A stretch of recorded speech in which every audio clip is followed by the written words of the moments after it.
बहुत समय पहले सूर्यनगर नामक एक समृद्ध राज्य था, जहां वीरेंद्र देव नाम के राजा का शासन था। वे न्यायप्रिय, बुद्धिमान और प्रजा के प्रिय शासक थे। उनके दरबार में कभी अन्याय की जगह नहीं थी। लोग कहते थे, राजा वीरेंद्र देव के दरबार में झूठ टिक नहीं सकता। एक दिन दरबार में एक रहस्यमयी साधु आया। सफेद वस्त्र में लिपटा वह साधु गूंजती आवाज में बोला, हे राजन, तुम्हारा राज्य समृद्ध है, लेकिन क्या तुम सत्य की पहचान कर सकते हो? राजा ने आत्मविश्वास से उत्तर दिया, बिल्कुल, सत्य से बढ़कर कुछ नहीं। साधु मुस्कुराया और एक सोने का चमकता हुआ बक्सा राजा को सौंपते हुए बोला, इसमें एक अनमोल वस्तु है, पर इसे खोलने की चाबी किसी एक सच्चे व्यक्ति के पास है। उसे ढूंढो।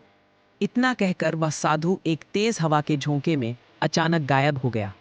राजा ने तुरंत पूरे राज्य में घोषणा करवाई, जो सच्चा होगा वही इस बक्से को खोलेगा।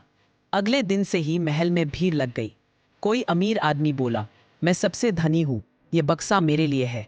कोई विद्वान बोला, मैं सबसे ज्ञानी हूँ, मुझे प्रयास करने दो। कोई दरबारी बोला, मैं वर्षों से राजा का सेवक हूँ, लेकिन एक एक कर सब असफल रहे। बक्सा किसी से नहीं खुला। राजा के चेहरे पर हल्की चिंता झलकने लगी। तीसरे दिन दरबार में एक साधारण गरीब लड़की गौरी आई। फटे कपड़े पर आंखों में सच्चाई। राजा ने पूछा, बेटी, तुम भी प्रयास करोगी?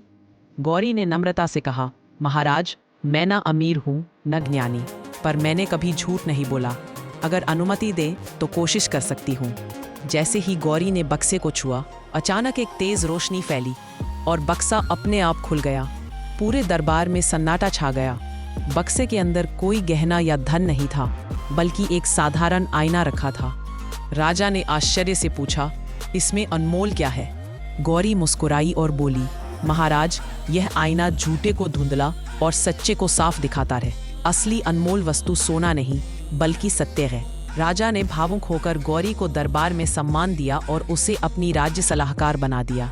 उन्होंने कहा, राज्य की असली ताकत तलवार में नहीं, धन